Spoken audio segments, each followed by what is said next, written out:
Working with Max in the studio for me is very relaxed. Working with Max is a lot of laughter. Working with Max Martin is awesome because he is such a huge fan of music, and he's such like a, he has really infectious energy. Max is great in the studio. He's a perfectionist, which I totally respect. He has a childlike quality to his melody sensibilities. I can't describe the impact Max has made on the music scene over the years. He's done nothing but make the most amazing music, I think, of all time, of our generation, of generations to come. At the time when I first worked with Max and it was Britney and Backstreet Boys, it was just like, those songs were one after the other, after the other, after the other, and you could still go back and listen to them, and they're just great songs. I don't think Max is human. I think Max was made in Sweden to make hit records, because nobody human can do what he's done over the years. It is literally unbelievable. His sound was always transcending. You know, it was always ahead of the game. I think that Max's secret is probably something along the lines of the simplest, most effective thing is always the best. Stop, take a deep breath, simplify. He's really good at, I mean, a great chef says the most important ingredient is the thing you leave out. And I think that's also great for producing. That's what he brings, is he sort of takes all of you and then goes, these parts are fantastic, let's work with this. He helped to shape a sound and define a sound. And that's what makes him a genius. His melodies are so incredible and so sophisticated but simple. It's funny when you hear music on the radio and you hear a certain yow, you automatically think it's Max, even if it's not. People emulate him, people want to be like him and want to have that Max Martin sound. He's the most obsessed with music, and that's it. But he's a lot of fun to work with. He's an amazing person and very, very talented. You've got to love the music, that's what's important, and he loves pop music. I mean, he amazes me, and I really got a chance to get to know him, and you just fall in love with him really easily. Max, congratulations on receiving the Polar Music Prize. No one deserves it more. You are a master. Take us to the promised land.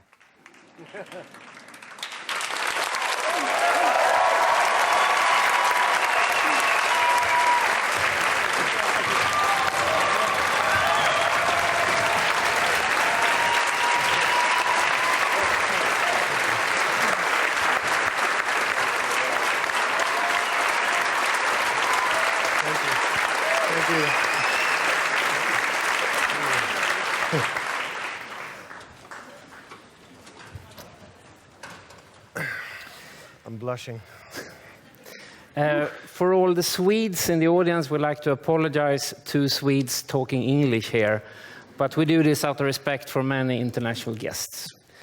To pick the quote from Justin Timberlake, before we go to the promised land, I think we should start with rewinding until 1998, that year. You were 27 years old. You've already had 3 or 4 years, successful years, but 1998 was a quite dark year. Your friend and mentor, Dennis Pop, died in August that year.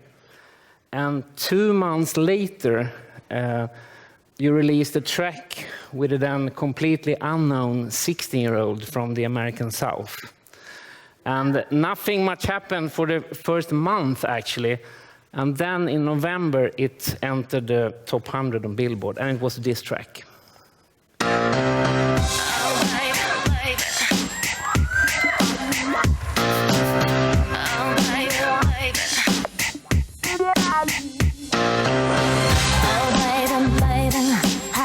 I supposed to know that something wasn't right here. Oh, baby, baby, I shouldn't have let. You have to excuse me, I will be both the interviewer and the DJ tonight, so the mixes won't be very sharp. Double the pay. But can you tell us about making this song? It's funny because this particular one, there's a little bit of a funny story. I think it's funny. But I was going to bed, and I was actually falling asleep. And this melody of the chorus sort of started, coming, and you lay there. But I was really tired.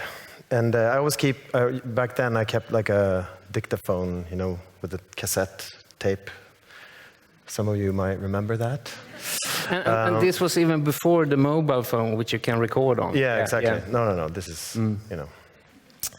And I was lying there trying to motivate myself to get out of bed and record this thing, because I had a feeling it was good. I was like, this is pretty good. But I was really tired. So I was lying there, and then I was like, you know what? I'll get out of bed. And I grabbed the thing, and I recorded it, and then I went back to bed, and then I came up with like a different variation, and I had to get up again and recorded it, and if you listen back, I have it somewhere, but I remember listening back to it after it sort of blew up, because I don't know why, but somehow I went through them, and you can hear on the last one, the last sort of take, you can hear, that's when I sort of go, because I'm tired, trying not to wake up my wife, and then I say like, hey, baby, hit me, baby, one more time. And I was like, and then I hear myself say, yeah, that's pretty good. And that was it, and then I went, so that, and I'm really happy, obviously, that because you think that you're going to wake up the next day and remember it. Yeah. But you never do. So the vocals are quite special. It's very sort of slow, a bit R&B vocals, but they actually came from you doing this very sleepy voice. Maybe? Yeah. Yes. You got to sound really sleepy when you do this. No, but the thing is that with that song, I actually, in my head, I thought I was making R&B music. Yeah. I loved, TLC and all that stuff. In my world, that was the super like an urban song. Yeah. So I think we even sent it to them and a bunch of other people who I thought would write for it, and then it ended up being what it was. The intro of the song is fantastic. You recognize the song after 2 seconds with that that keyboard thing. Yeah. How did it sound? I won't repeat it. Sorry. But I know you and Dennis Pop talked about this, that the song should be, you should be able to recognize after 1 or 2 seconds. Right. No, we had this philosophy of, because he came from the DJ world to, and to keep people on the floor when you changed the song, it couldn't be like, what's this? It had to be something, he liked playing songs where they knew exactly what it was, just from the very start, So that came from that, so it needed to be some kind of ID thing in the beginning. So people on the dance floor doesn't have to hesitate, I know this song. Exactly, so they stay. Yeah. That was the whole thing. Yeah. Keep them on the floor. Yeah. Just one fact about this song, I mean, the word hit record is a bit overused, but this record, Baby One More Time by the great Britney Spears, was actually #1 in every single country on the planet it was released, which is quite incredible. Yeah. Wow. I didn't know that.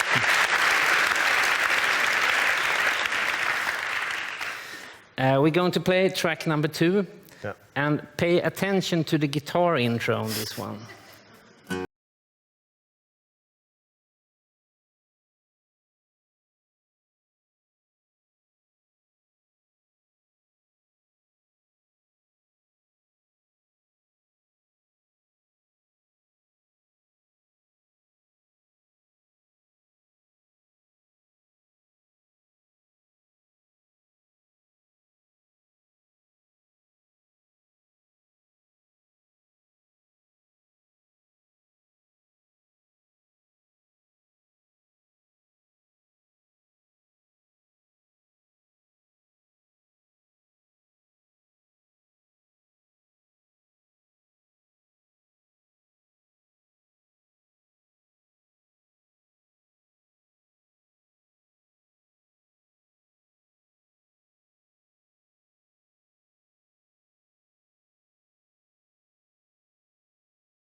the guitar intro, at least from my perspective, that sounds like a Metallica ballad, like from the Black Album. Really? Was that something you thought of? You know what? No, it wasn't intentional, actually. But I see what you mean. But that was also an important song for me, because I have a really special relationship to these guys. Are they here? I think they are. Is that? Somewhere. I was told. There you go. Yow. See? They come all this way. Yeah. You know what I mean? Yeah. Thank you. But you have a very special relationship. Yes, you I do. started working very early on. Yeah. You were very young, they were even younger. This is before the Britney thing, you know. So, you know, that was... But when you wrote this song, which is a fantastic pop song, was it obvious that it was like a hit record? Did you recognize? You know, this one, I actually had it in, like, I forgot about this one. The demo of it is so horrible. I don't know if you guys even heard the demo. I probably not. But the demo of it is pretty horrible and badly done in every way. But there was this the guy who started Jive Records, Clive Calder, was in Sweden to you know, listen to some new stuff, and he asked me after I did my presentation with the songs that I thought was good, you know. And then he asked me, don't you have anything else, like something hidden, you know, something that you don't want to play? And I was like, well, yeah, I have this one. And I played it and kind of like went, you know, because I sing and it's out of tune and it's horrible. And he was like, yes, that's the one. So, and I was like, all right, I'll try it. But that's interesting. Sometimes you don't know. You think it's crap, but it could be good. The vocal arrangement is amazing on that song. And I know when I did these interviews we saw here, I talked to Brian, for instance, and you told me that you helped Brian and the others to get their own voices. You sort of was their singing teacher as well. How did you become so good at producing vocals? Well, I started as a singer myself in bands, and so I kind of come from that. And I was, you know, a decent singer at one point. Not so much anymore, but I mean, don't get me wrong, these guys were amazing starting out. But I think what I was looking for was more, I guess, more output, I would say, because they came in and they were very like R&B and soulful singers, but I kind of like the a little more, you know, that kind of thing, for some reason.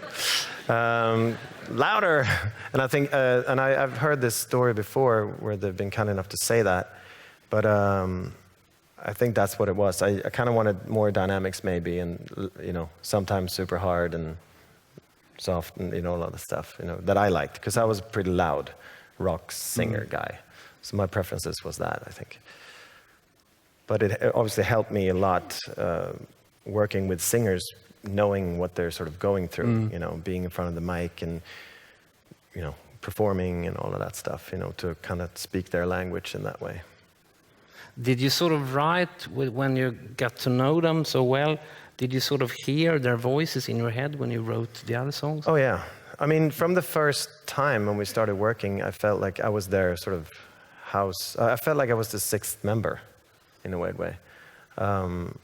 And I think that's why it became so good too. And we started co-writing in the, you know, further on, and so everyone was involved heavily in that. And yeah, so thank you guys. Yeah. For the Backstreet Boys.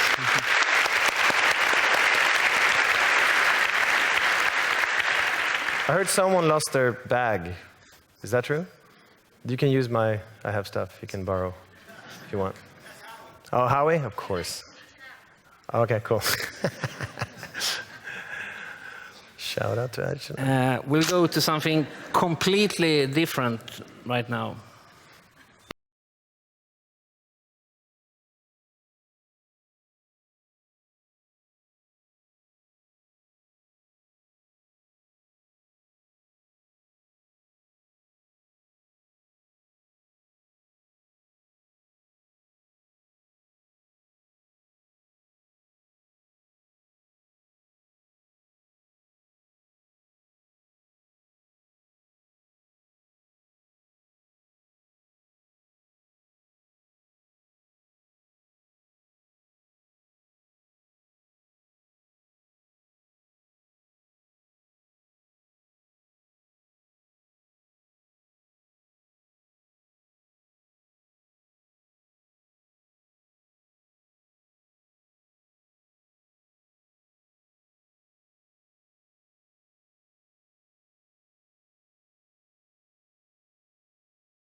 This was song. Prince.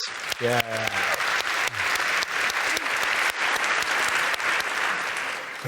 We can take it as a sort of a tribute to one of this year's biggest losses in music and culture, for Prince. Yeah. He is also one of your biggest inspirations. What have you learned from listening to Prince? I guess, I mean, I have a lot of theories when I write songs, like different ways of writing a song. How do I explain this? This is a good example of a song. We actually have a term which is the Prince theory when we write. And this song represents one of those where he sings when the verse melody is the same as the chorus melody.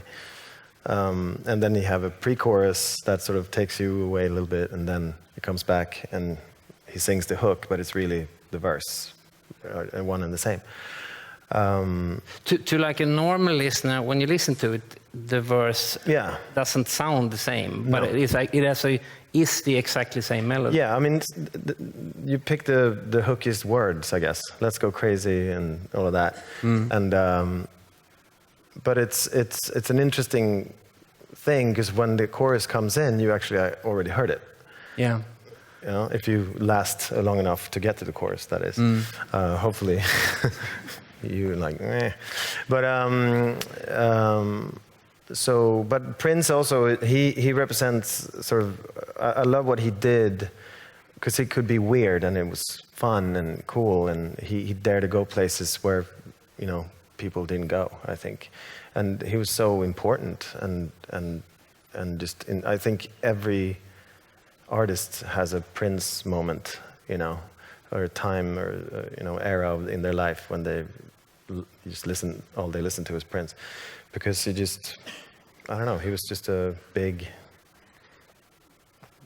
songwriter and a great lyricist. I think that's something that you don't hear so much about maybe, but he was just every aspect of his writing was just perfect to me. Yeah. Before we continue talking, we have one song where you actually sort of used the structure from Let's Go Crazy in this song, which I think is very familiar to Swedes.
that's a good example where the first part of the verse and the chorus is, you know, is the same. Yeah.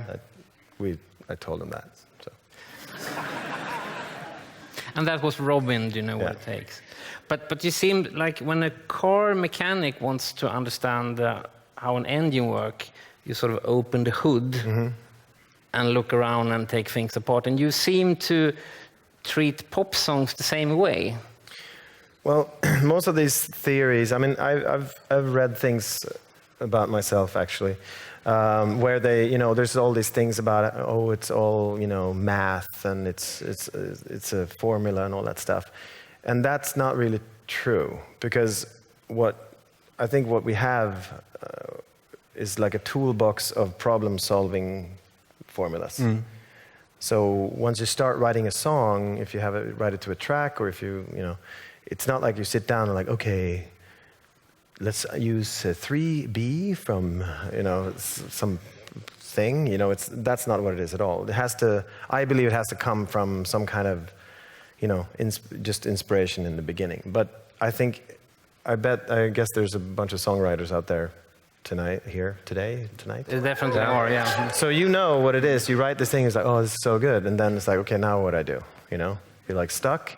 So that's when you can start using these tricks or whatever, the tools to, okay, you have a really busy verse, maybe the pre should be a little less busy so you don't, you know, get all confused with all the words and all that stuff. And when you say busy, you mean like sort of like if you have, let's say you have like a super rhythmic verse, you know,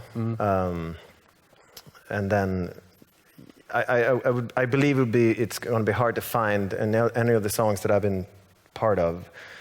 You'll find a really super busy pre-chorus after that. You know, it's all about balance to me, like like everything else, I guess. You know, so that's where these tools and these sort of math things, I guess. You know, if you used one note a lot in the verse, you might not want to use it in the pre, or the other way around. So it doesn't become too repetitive or boring, or to keep it interesting. You know. Yeah. But a song never starts with that. With like, you know, like I said, example, you know, it's not that at all. And so how does a song start? What do you mean? Maybe it was a too big question right now, but... No, but I mean, it's different. I mean, it's actually changed through the years. Because I used to write much more on my own before. I always started with a melody, like I talked about the Hit Me Baby One More Time. What is it called? Yeah, yeah. One More Time? Quite famous. Yeah, I wanted it to be called that, but the radio stations didn't like that for some reason in America, for obvious reasons. What was I going to say? But I meant it was my fault. It was just the two big questions. How do you start a song? One more thing about Prince. Yeah. He's a good example of that, which you too are an example of, I think. When you have sort of a melody that's really sort of sweet and catchy, you can do totally different things in the productions and the arrangement, really try new things. Yeah, because a lot of times you overwrite, you know. There's only so much information you can sort of, I mean, at least for me, I mean, some people might be able to do it more, but for me it's hard to, if it's more than 3 different parts, maybe 4, but it needs to be, if you, because Prince usually wrote like da na na na doodly doo, you know, and then he used that the chorus, and he was like, yeah, it's great, let's do it, you know, let's use it a lot. Yeah. But then obviously you need things to keep it interesting. Yeah. That's why you put that pre-chorus there, that you go somewhere with the chords and, you know, to sort of, and then you go back to the thing, and it's like a new thing again, you know. Does that make any sense? Yeah, it's true. This is hard. Because I was told I was allowed to nerd out, so I'm doing that. That's, I think, what we all want to hear. One proof that there absolutely is no formula in pop music, I think people have forgotten about this now, but if you look back in pop history of songwriters and producers competing at the very top level, like having #1 hits. Usually they sort of last 6, 7, maybe 8 years maximum. And in the early 2000s, it seems that you had your run. Yeah. Suddenly, for a few years, the hits didn't keep coming as easily as they did. The Cheiron sound became sort of dated, too copied, and you closed down the Cheiron studio. Yeah.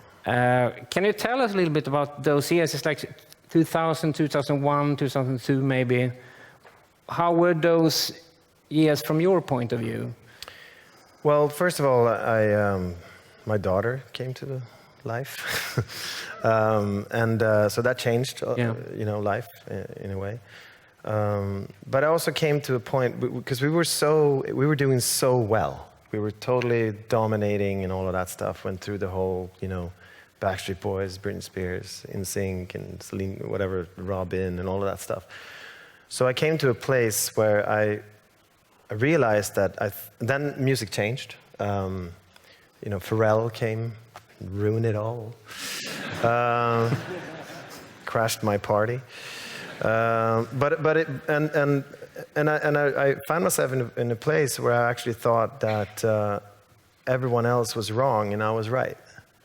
I literally thought that, oh, this is terrible. I mean, don't you hear it? This is what it's supposed to be. It's supposed to be a bomb starting the chorus, and so those years I learned that I was wrong. I was so wrong, and that the world had, like you said, the world moved on, which it should. That's what popular culture is about, to move on and evolve. And but I didn't, and I was never really I can't remember thinking, oh my God, it's over, all that stuff. I for some reason I had some kind of weird confidence that it'll be okay, But I remember clearly that I had that epiphany of, oh, wait a minute, maybe I'm the one that's wrong. Maybe I'm the one who needs to maybe start listening to some other music and get out, So that's what I did. We went to New York, and because I was basically here the whole time. Yeah. I never really worked. Yeah. Outside of Sweden. And as a result of those years, when you've been in Sweden, going to New York, listening to other stuff for music, you did this song in 2004. Yeah.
Take a time.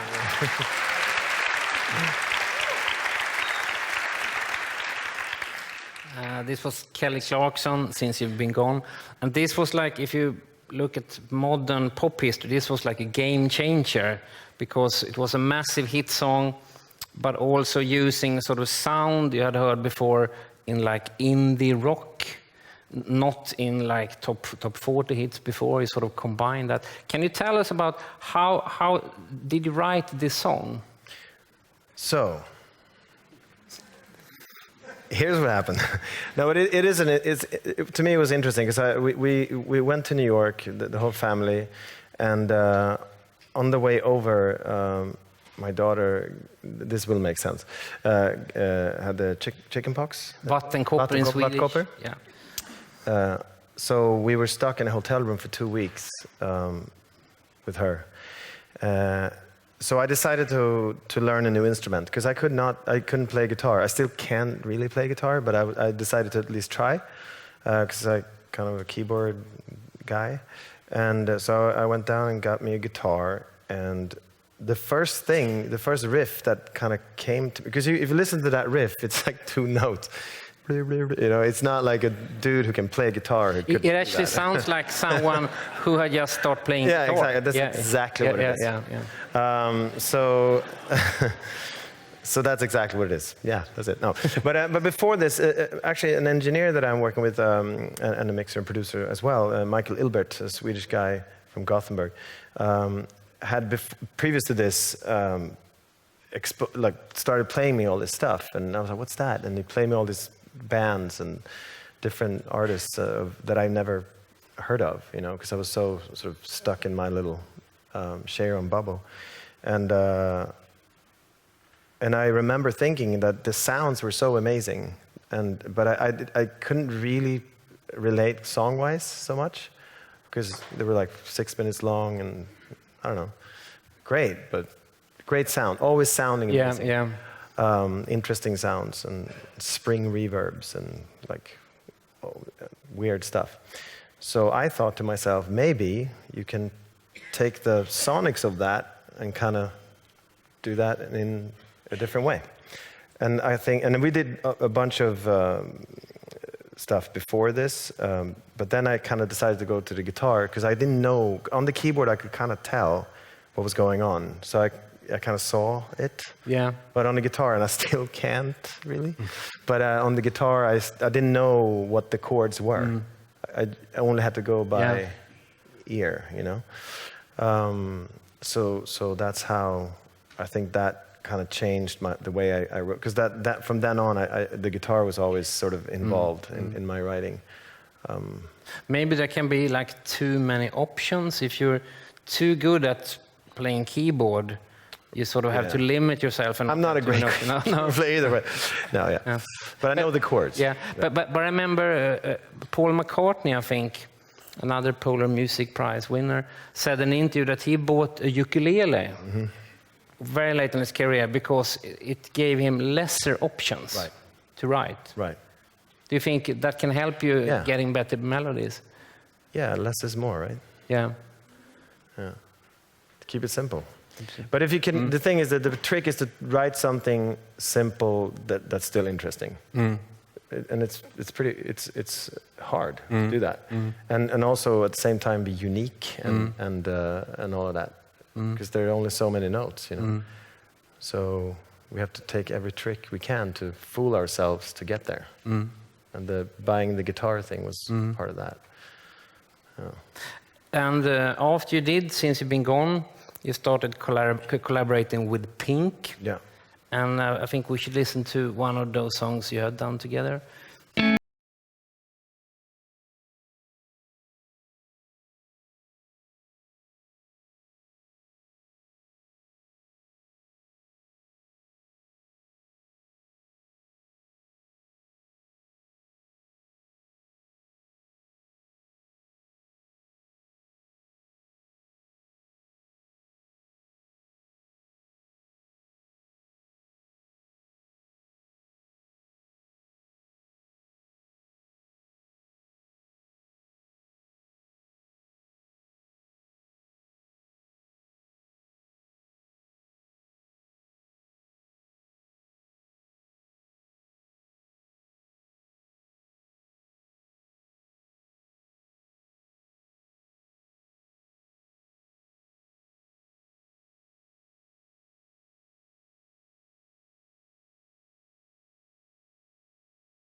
Thank you.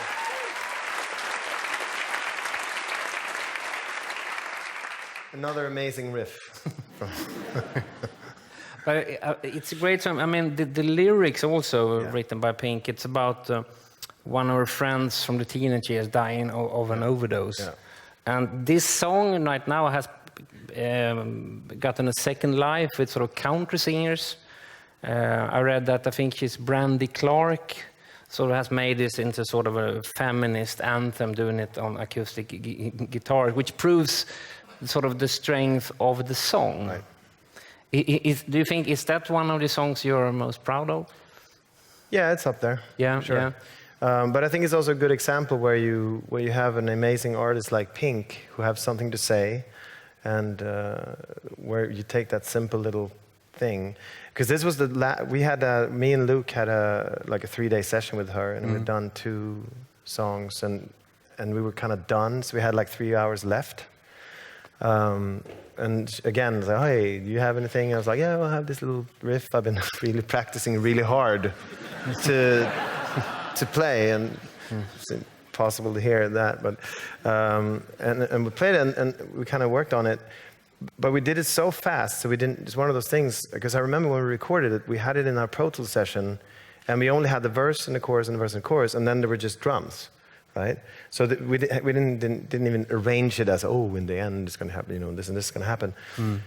So on this recording, I believe there's like 3 takes of vocals from her, and in the end she just kept going, singing all those ad-libs in the end that we didn't get to hear, but there's some amazing, you know, vocal stuff happening.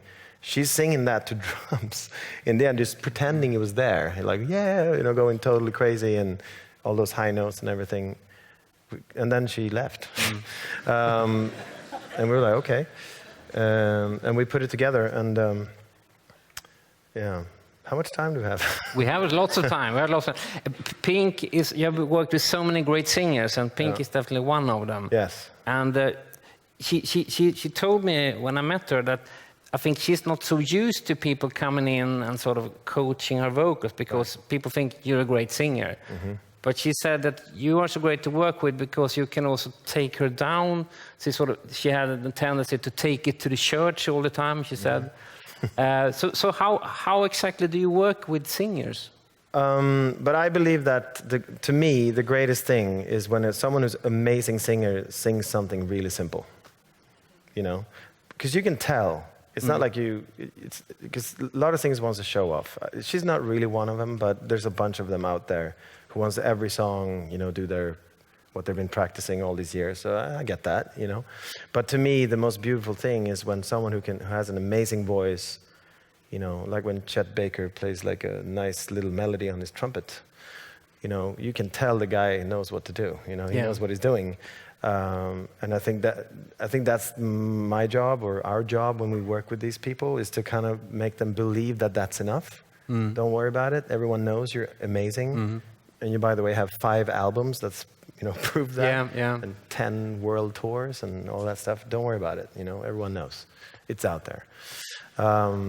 So that's the challenge, to really make them feel secure that it's okay to just sing and concentrate on, you know, hopefully getting great lyrics and tell the story. It's enough.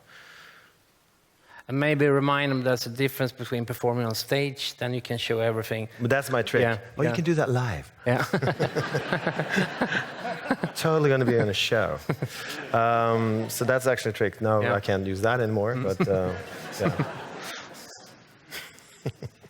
We'll play something completely different.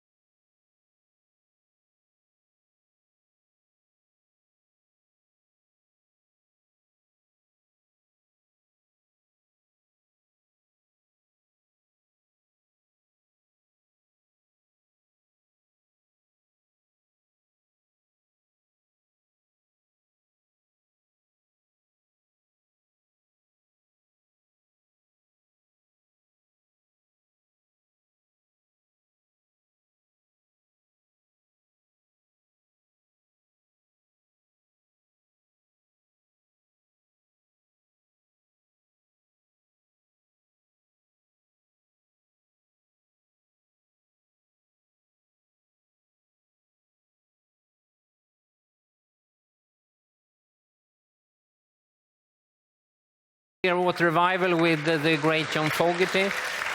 And I play this because this was on one of the quite few records your parents had in their record collection, the record collection you grew up with. Can you tell us about that record collection?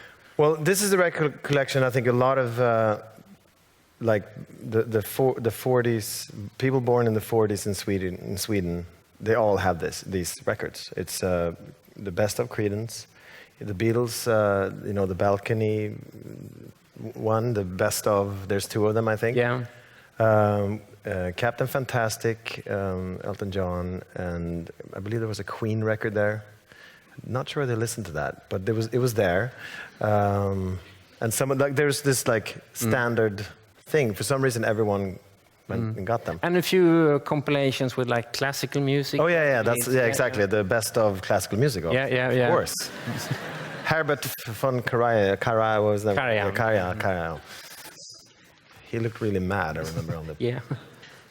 But but I listened to those a lot, and this song is funny because and this goes back to the whole Swedish way of writing, I think, because in the chorus I still don't know what he's saying, but there's something and a popcorn, and I thought he said popcorn, which I thought was awesome. But it stood out to me, and I think a lot of us growing up, not knowing the language, we gravitated towards those things that sounded cool, and I think when even today when we write and we sing a melody, we have this like fake English that we do. Surprise and the crab, it's like means nothing, but it sounds. But you kind of know what you want it to sound like lyrically. And this is, by the way, the worst thing for if someone comes in and wants to write lyrics to that, and we're like, no, it should be that, should be could you come up with something amazing, poetic that sounds like. It's really hard, because I love that sound. Yeah. And Katie always goes crazy on me because of that. But it's something to that. The way we listen to a lot of Swedes, I think, or actually outside English-speaking countries, you listen to the sound and you make up what it's about. And Popcorn was awesome because I love popcorn. So I think someone said about something totally different that you think. What is he saying? He's actually saying Willie and the Poor Boys, which happened to be the title of the album. Right. This I didn't hear either. Okay. But mine was a best of. Yeah, so, but I exactly what. But I totally understand. I felt the same way, sort of mishearing lyrics. Yeah. Someone said about something completely different, that you think that the most common language in the world is English right now. But it's not. It's bad English that is the most common language in the world. There you go. Because that's the way most people speak English, in Sweden, Italy, Brazil, or anywhere. Yeah. But you think that's shaped your way of getting the sort of focus on the melody. The melody is more important than the sort of. Well, I believe that the sound of a melody is crucial. I think a great melody can be ruined by a bad sounding lyric. Yeah. I believe that. And the other way around. I think a mediocre melody can be incredibly hooky or catchy with the right words, or the right.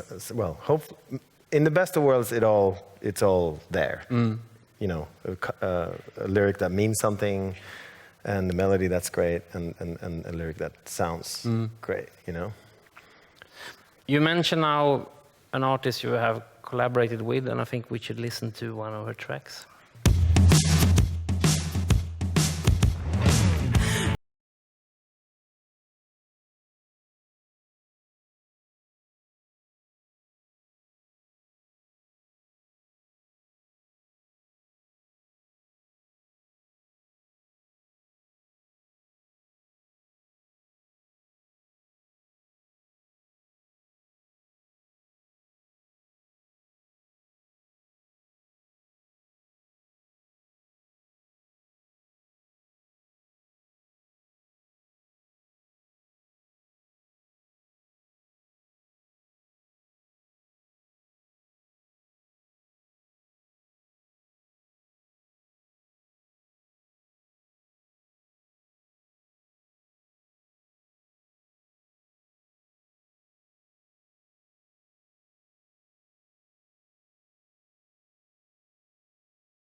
This song, which became a huge hit, it's actually quite a daring song, both sort of the lyrics didn't and the get. productions. No.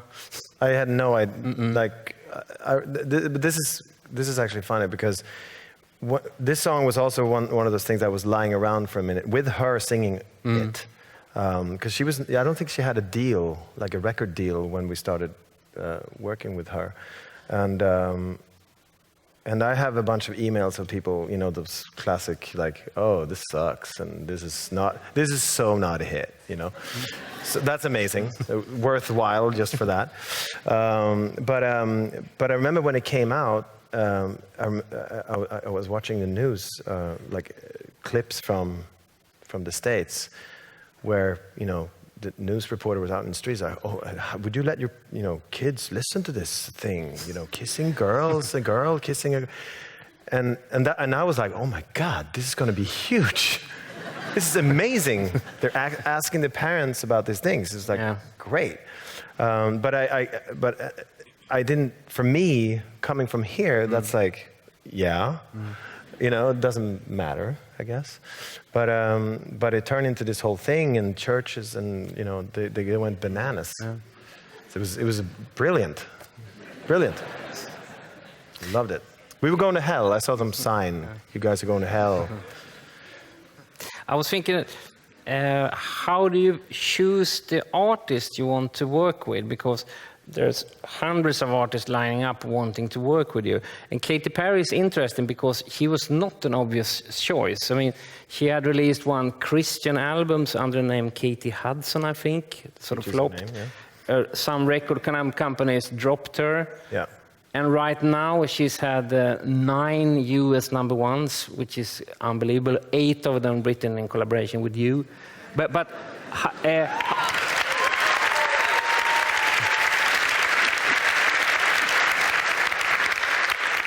what made you want to collaborate and work with Katy Perry? Well, she came to how do you say it, do audition in the garage of the house we were staying at in LA. And she was singing songs that she wrote herself, which was the Thinking of You. That I believe it's on the album. And she was just great. And, but we didn't. It wasn't like, oh my God, you're going. You know, I have so many, like, you don't know. You just kind. I always gone with my, and which sometimes leads you to bad situations because you're like, oh, this is fun, and then it's not as fun after a while, and then I just kind of go by with my gut, you know. I mean, when Taylor Swift called, it's not like, should I be doing this? That was an easy choice. But those new artists, you never know. I mean, there's so many I worked with that did not work, that we're not talking about here today. But did you think she had something like some sort of raw thing that stood out? Because there's so many, you can find a great singer anywhere. I liked her because she looked like Joan Jett. And she had a great voice. And she really blew me away when she sang. And I had this like American Dream moment with her when she was playing the Staples Center a couple of years ago, and she played the same song with her guitar, but this time she was at a sold-out Staples Center in some kind of dress flying over the audience. And I was sitting there thinking to myself, wow, that really went well. That's crazy. The same exact song. It was just like, that was beautiful, really beautiful. You mentioned Taylor Swift. I think we also have to rewind a little bit to remind people where she was. This was like in 2011. She was very young, I think born in 1989. She had made 3 country albums, and where she wrote all her songs herself, and she was sort of hailed as the sort of a princess of Nashville, the next coming thing. She was the princess. Yeah, but yet she wanted to try a different musical direction on the album that became Red, and she called you and Johan Kjellberg, who's here as well. And before we talk about that, we can just listen to one of the songs you did with her.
Can you tell us about the first meeting we heard, this young, great songwriter getting to know you in the studio, the first time you met?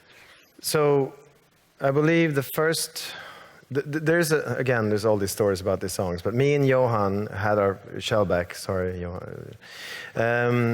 We had our first day with her at Conway Studios, and I was actually I was a little nervous, that good kind of nervous. I was like, we really have to, and Maroon 5 was recording next door, like the next studio next door, and this guy shows up, a friend of theirs, and this is, we literally haven't started the session yet. He comes up to me, hey, I heard Taylor Swift's here. Like, yeah, I gotta say hello. I was like, really? No, I totally know her. It's fine. We're friends. Okay. He walks in, and it turns out he didn't know her. But I'm sort of, vouching for this guy. Like, hey, here's, as you know. No, I don't know. So that was really weird. And I was sweating, and he started talking about, some ex-boyfriend that he wanted her to call. It was really messy. And he leaves, and I apologized, like, oh, I'm so sorry. He said, he knew you, and she was super cool and no problem at all. And then I asked, like, so what was it about? Well, and she told me the story about this guy she was dating, and then she said, well, but one thing, I can't remember exactly, but one thing's for sure, we're never, ever getting back together. And I was like, that's pretty harsh to say that. No, we're never, ever, ever getting back together. And I told her, that sounds like and we're laughing about it. That sounds like a song title, And then we started on something else. And then she came back the next day, and she was like, well, I thought about what you said. And she played us this idea that then became this song. And I was so mad at this guy, and that turned into eternal love for the guy who came in and ruined our session. I was like, thank you. Because it wouldn't have happened if he didn't, So I love that guy. Another song you and Johan wrote together with Taylor Swift on that first Red album long before 1989 was, I think it's called I Knew You Were Trouble. Yeah. And when this English artist heard that particular track, maybe you don't know this, when she heard it on the radio, she asked someone, I want to work with those who wrote that song. And this is the artist who said that.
Her. This is from the latest Adele album. This is her new single. And she told an interview when she heard that she didn't realize who you were. She just Googled Max Martin and realized, oh God, this guy has written the soundtrack of my life, basically. But I think it's interesting because when I heard that you two were working with Adele, you sort of assumed it would be, I don't know what, but definitely not this. This is so totally different from everything you've done before. Can you tell us about working with her? Well, obviously amazing, one of the best singers of, I don't even have to say it. She's incredible, great writer, and all of that. But I think me and Shellback, we kind of decided early that, you know what, let's try and write the song that we would like to hear, because we're, Adele fans. So we wanted to hear the song that we haven't heard yet. And we knew that a lot of people were going to go in and write the ballads and all that stuff. And so the big challenge was to do something with rhythm with her, So we kind of came in, tried to do that, crack that code, how to, it's not super fast, but at least has drums, And she plays the drums, doesn't she? No, she plays the guitar. She plays the guitar, yeah. Yeah, there was also one of those things, last thing, hey, I got this lick. Because it was the first 3 days was going kind of like hard, and then she played it, and then Shellback sat down like, give me that, and then he made a beat, and the next day when she came in, we had a track ready for her, and it took a bit, she took a risk on this one for her. I have to say that I really respect her it was really out of her comfort zone. But then when she got into it, and she plays the guitar, which was a good thing to say. But then we wrote the song, and yeah, I think it's pretty good. Yeah. Before we have to wind this up, but I think it's interesting that you, after all these years, still taking risks every time that you try doing stuff now that sounds totally different from stuff you have done before. Is that your motivation for yourself to try something totally new? I mean, yeah.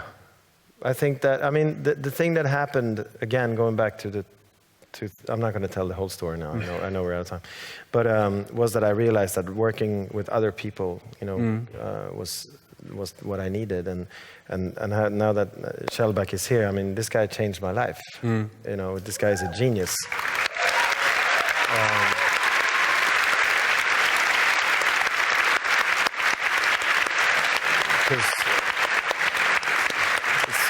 Because I have to try and keep up with him, and I think that's a good thing. I think if you put yourself in a position where everything is sort of kind of like, I don't know, easy, and I think you need that. It's like being an athlete, I guess. You need better people around you to evolve, and I think I've been lucky and fortunate enough to have those people in my life who really, goes hard on me, keeps me on my toes, kind of thing.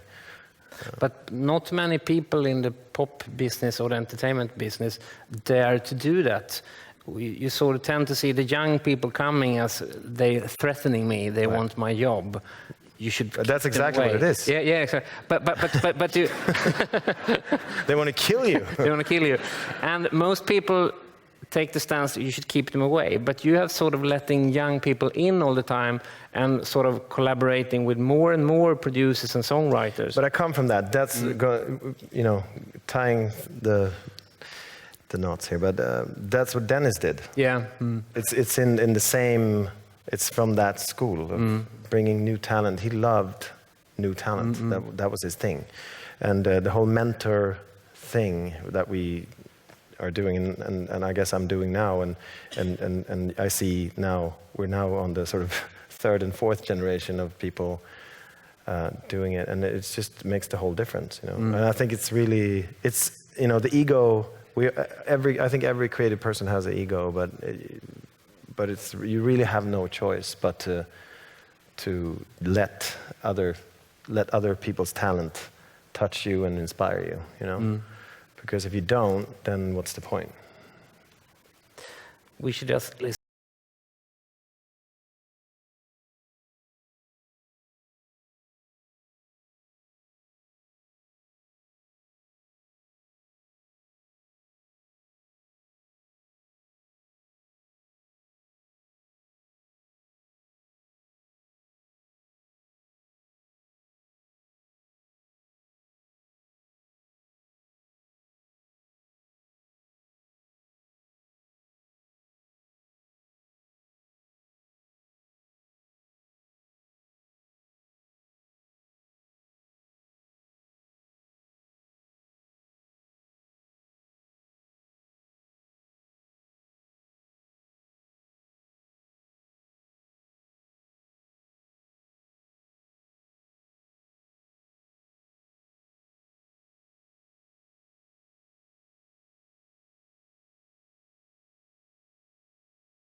This is one of those songs quite recently where we collaborated with lots of other people. Ali. But, Ali Payami, I think is here. Ali!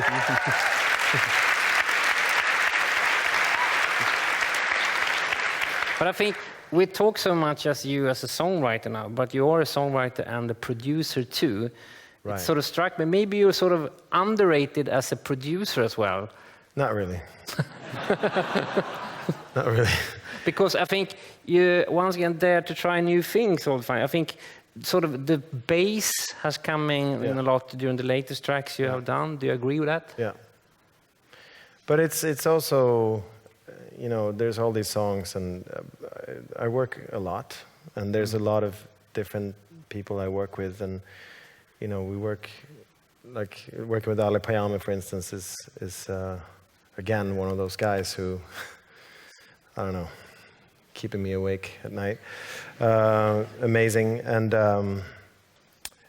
I think maybe one thing that I maybe can contribute also a little bit is experience, and I don't know, this thing about I'm easily bored, and in songs and also vocals. Vocals is a huge thing for me but you know, it's all like producing and writing and producing. It's one thing almost. You kind of make the track and you write, and I don't really know what's what anymore. The old sort of way of here's a song and then you record it and produce it doesn't really work like that anymore. Not in my world, at least. It's kind of married together these days. One last difficult question. What is if you compare pop songs when you grew up with pop songs written right now, what are the major differences? The intros were usually longer back then. There was a lot of time. They assumed everyone had all the time in the world. Let's Go Crazy, for instance. Yeah. You realize that radio DJs don't play that intro. No, they don't. No, but you can hear it. We listen to the Robin track. Yeah. That's like 30 seconds of nothing. Yeah. Can't happen anymore. No, but I mean, changed. A lot of things have changed. How can I say? I'm happy that I can work in different situations. Sometimes you write a song for someone. Sometimes you write a song with the artist. Sometimes, like, I love these different types of things. And I don't know if it's, you know, sometimes people say, well, if the artist writes it, you know, themselves, it's worth more and all that stuff. Maybe that's what you're referring to. I don't know. But to me, it's always the song is always in focus, you know. And I worry about the other stuff later. It usually, if you have a great song and a great production or whatever, if you have that song, things usually they're usually okay. Yeah, and if you have a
I sort of had planned to ask you for a very last question, this typical thing, which you realize you never can answer, sort of what are your goals, what will you do in the future, And I realized that's impossible to answer probably. I have an answer to that. Fantastic. Then please, you're welcome. I'm just gonna have to get through. My plan now is to get through tomorrow with the whole that thing. Yeah. And then ask me again. Then I might not know. And then I'll ask you this.